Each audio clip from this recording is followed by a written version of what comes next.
welcome back to the Brewed for Life podcast.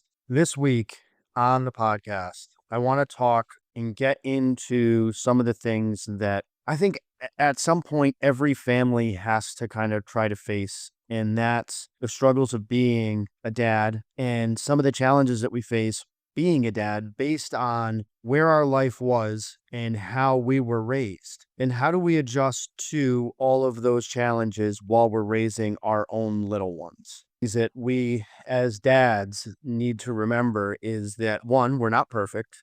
We're never going to be perfect. The way we were raised is not perfect, but we try to make a little bit of a change through every generation to make our lives a little bit better, to make our children's lives a little bit better. And how do we do that in a manner that we kind of feel like is perfect or beneficial, or for that matter, better than how we were raised? And within that, there's so many other things that I think encompass on how to do that. One of those things is there's a pressure to be strong. There's people that say that men are not great at dealing with mental health issues. There's social and self expectations of what it's like to be a good dad. There's the fact that, because the stigma of dads have to be strong, you can't feel like, or some dads don't feel like that they can be open emotionally. We don't feel like anybody understands, even though, let's be honest, like there are other dads out there that face similar challenges. There's also the struggle of, I think this one's a generational thing, is balancing work and life and how to be the best dad you can be, make the most money to support your family, and all of the things that encompass work life with home life. And within all of that, you also have to have the ability to face and be a good part of your relationship. You need to be a good partner. You need to understand that it's not just you that's in this game. It's the mom that's in the game. Or if you have a different kind of relationship, it's your partner that's part of that. And how do you balance all of that? How do you come to a common ground where, one, you as a dad feels like a whole human being, that your needs are being met either emotionally, physically, or you don't feel like you're carrying the whole burden. With that said, that's what we're going to get into this week. So let's start with the first stigma, which is there's a pressure to be strong, and you feel like you have to carry the burden. You can't show stress. You can't show fear. You can't show sadness. You can't be any of those things. I don't necessarily agree with that. I think that dads, through society's eyes, are supposed to be the rock. They're supposed to be the protector. They're supposed to be all of those things. I try to be all of those things myself for my family. I try to be the voice of reason. I try to be the one that makes sure that we are always in a safe space, so that we are not in a position, or any of us are in a position where we're putting ourselves at risk. And if we are, I try to be hyper vigilant about what's going on around me so that I can be aware of anything that could negatively happen with my family. I don't necessarily think that I take it to a level that is too much. Again, I could be wrong, because I'm the one filling that shoes, so I'm not the one on the outside that is feeling all of that. But what I do is I try to balance it the best I can. I try to not show that I am in that kind of a mode. The stress, the fear, the sadness. Not all of us have great partners in our relationships. I am very blessed that I do have a great partner. So when I am stressed, or when I am uncertain or fearful about something, or if I'm upset about something, I have a great partner where I have the ability to sit down and have that conversation. The benefit of that is that I don't have to pretend I'm anything that I am not. I get to be myself in real time, sharing the real emotions of what I am feeling, and I get genuine and honest feedback from that. Not all of us have that. And not all of us feel like we can be completely open with our partner about exactly how we're feeling. There's nothing wrong with that. I would dare to say that most relationships are probably that way.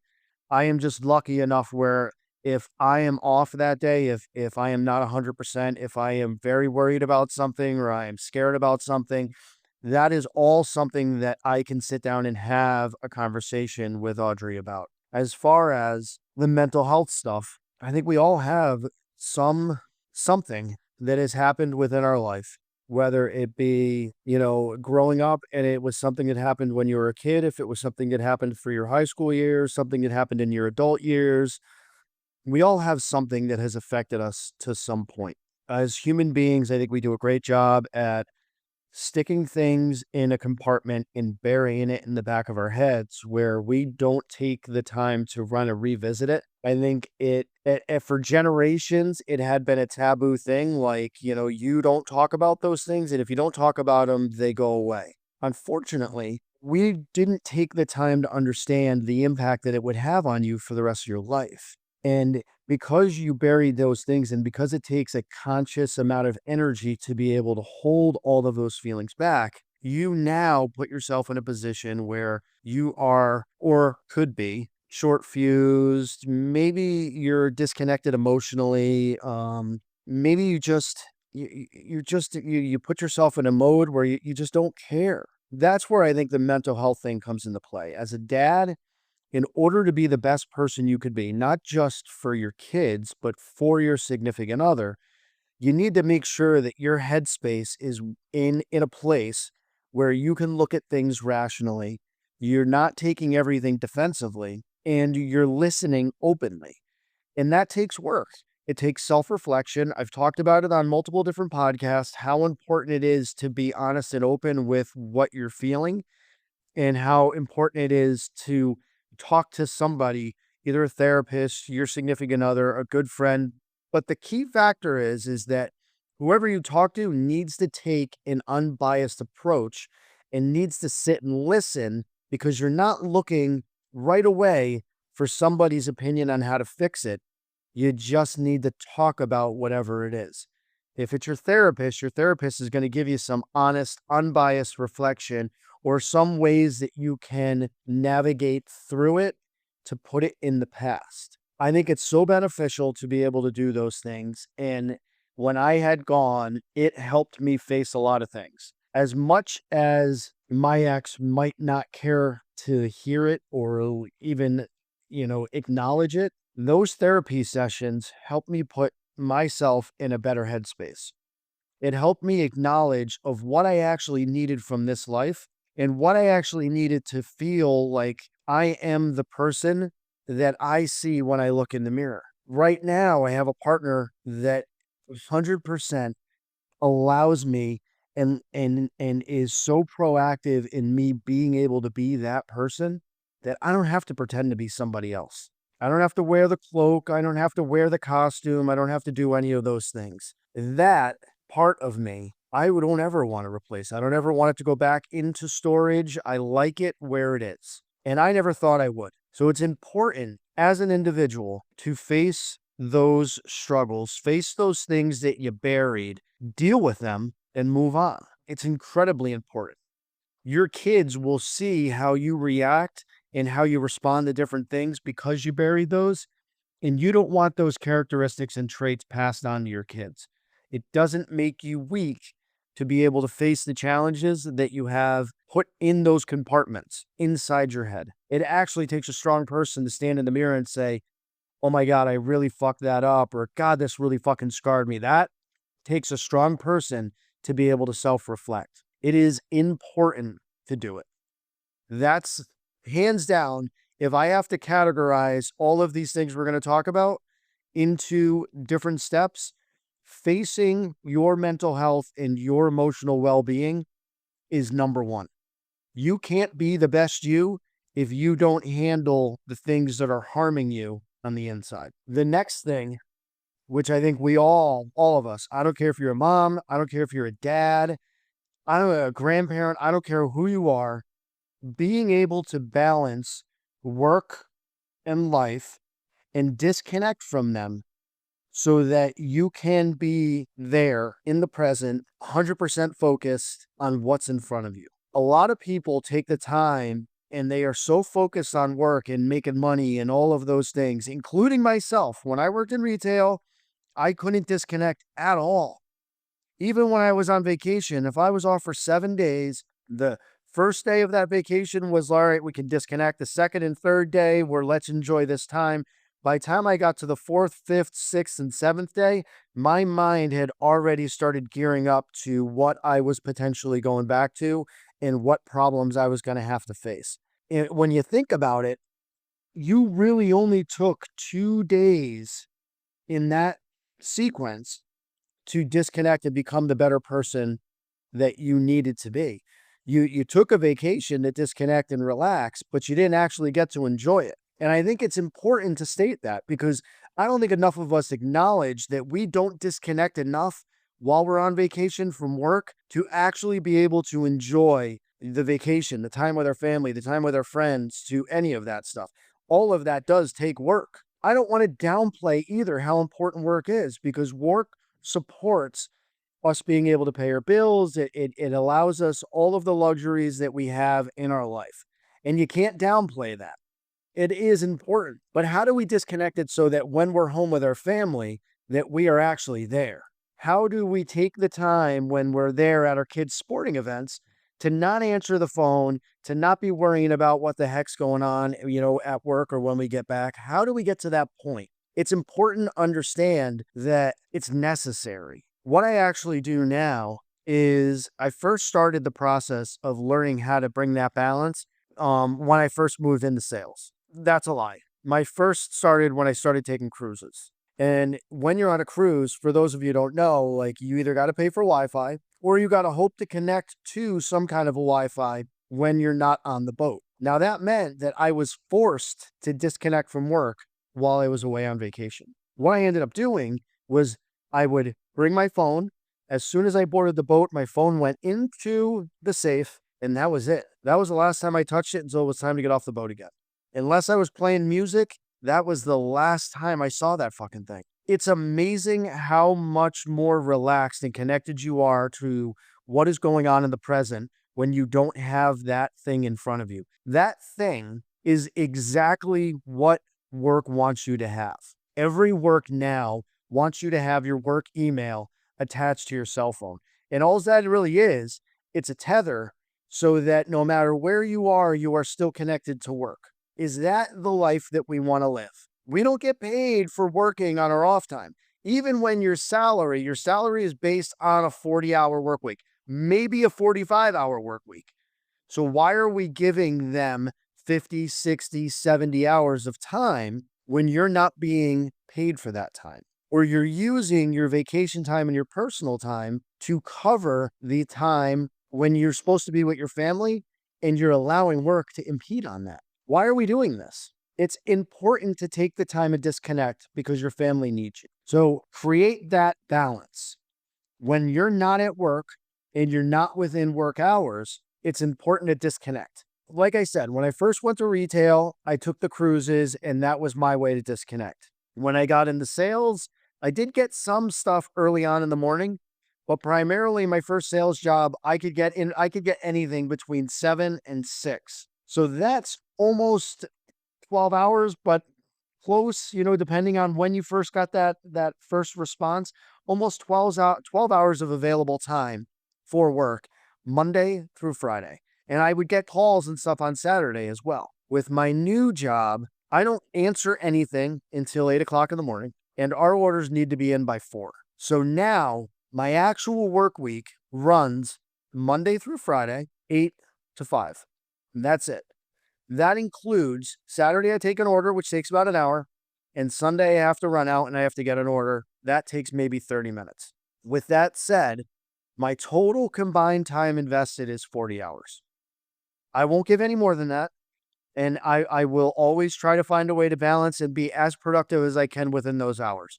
The reason why is that my home life is so fucking important to me. I don't work this hard to be able to enjoy the things that I have while I'm preoccupied with more work. You got to disconnect. You have to learn how to enjoy the things and be emotionally and physically present during your family time. It can't be stressed enough. It is so valid. If you're not doing it, you're missing out. How many of us look back as our kids get older and go, I really wish I had paid more attention to that, or I really wish I took more time to do this. I did it. My oldest kid, I missed so much of his baseball games and soccer stuff because I was always working on the weekend that I vowed not to do that. And even when I was tired and he was playing basketball in high school, I still went because I didn't want to miss it. I missed too much. And I'm not going to do that with my new little guy. I'm going to be there for every fucking thing I could possibly be there for. Practices, games, whatever the case may be, I'm going to be a part of it. Nothing's going to deter me from that. Nothing. When you bring in those things, those first three things, that you have to be strong because society tells men that men need to be these warriors and guardians and this figure of masculinity, the great Greek god or whoever that you want to attribute to being the figure of what masculine looks like. The fact of the matter is, when it comes to that, is that you can be masculine in a lot of different ways. And being open about how you're feeling and what you're thinking and where you're at emotionally doesn't make you less masculine. You can still be every bit of the force that society makes men feel like they have to be by doing all of those things. Doesn't make you less of a man. It probably makes you a stronger, more well-balanced man, dad, father, spouse, partner, whatever you are. It's important to be balanced like that. Be physically fit, be healthy, do something to keep your body strong, but make sure that your mind and your emotions are strong too. And that takes self-reflection. That takes the ability to look at your internals and face all of that stuff. Don't be scared to do it. I'm going to tell you it's not easy, but the reward at the end of it is so beneficial that you will hate yourself for not doing it sooner. The third thing is that work-life balance. Your spouse needs your help. Your kids need you to be there. Work needs you to be there. So how do you figure it all out? You designate the time for each of them. Family and kids should always be a priority. Work is a means to give them the life, but it is not the life. And too many times we allow work to become life, and the role of the family becomes what the role of work really should be. You got to bring it back into balance. We all understand that we all have bills and we all have all these things we want to do, and that takes money, and the only way to get money is by working for it. With that said, you got to make sure that the people that you are doing it for understand what you are doing and you give them their time that they really need. I have had this conversation with one of my coworkers in the last 3 months as they were struggling to find enough time to work and be there for their kids. And the only thing I could say to them was, you got to get your work done between Monday and Friday, and you need to cut it off at 4:30 the latest. You cannot take the time away from your kids. All of that ruins your relationship. It ruins your ability to enjoy the time. It ruins your ability to reward the successes that your kids will have, but you won't get to enjoy them because you're disconnected with work. It is so important to focus on that and find that balance. I can't stress it enough. It is so important. Anybody who's ever worked in a job where your time is taken from you and taken from your family, and when you get to work a job where you get to control that time and you still don't take it, you're failing yourself, you're failing your job, and you're failing your family. So balance it out. It is so fucking important. The last thing that comes into that segues from the work-life balance is the effect that your ability to not disconnect from work puts on your relationship. Your significant other, while you are busy working and working and working, and when you're not at work, you're still working, that makes your significant other, again, your husband, your wife, your spouse, your partner, whatever it is you call your person, all you're telling them is that we are roommates. I am not here actively helping you build this life. I am not actively helping show you the love and support that you show me while I'm off working all the time. You are not showing your kids what love really is. You are not showing your kids the love and the support they deserve. Nobody wants that relationship strained. Nobody. Not your significant other, not your kids. Nobody wants that relationship strained. We have all been in families or in different situations where we wish our parents, our girlfriend, our boyfriend, whoever your significant other is, we all wished that this person had showed up for this thing because maybe we had a great concert, a great game, or we displayed our project and everybody was so proud and we got all these accolades, but the person we wanted most to be there wasn't there. We've all been there. We've all had it happen at some point during our lives. We need to be better, and we need to be better by showing up for our relationships with our significant others and our kids. That's how we fix that. That's how we teach our kids what it's like to be a parent. That's how we show our kids what love is, by being there as a team with our significant other.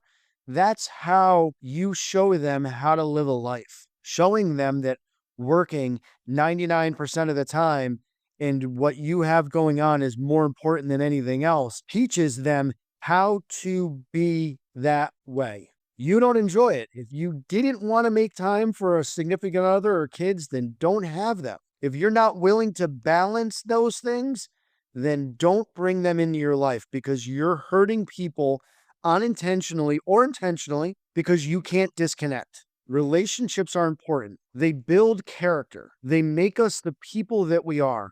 They help us acknowledge our weaknesses and they reinforce our strengths. We need to be better at those things.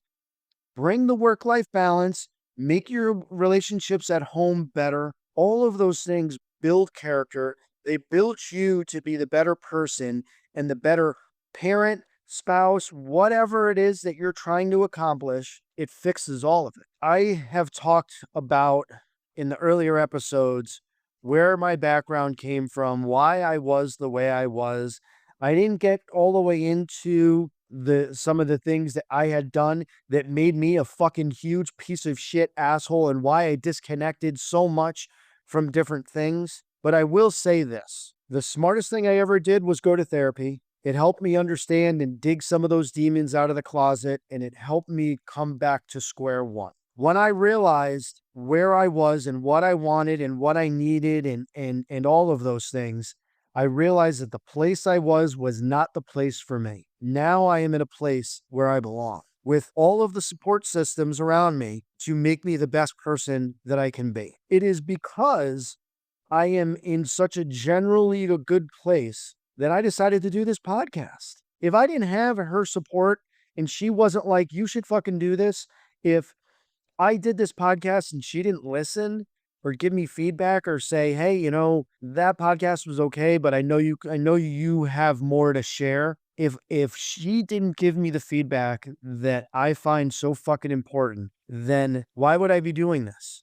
I wouldn't. She's the reason why I got to be where I am. A traditional path to get there?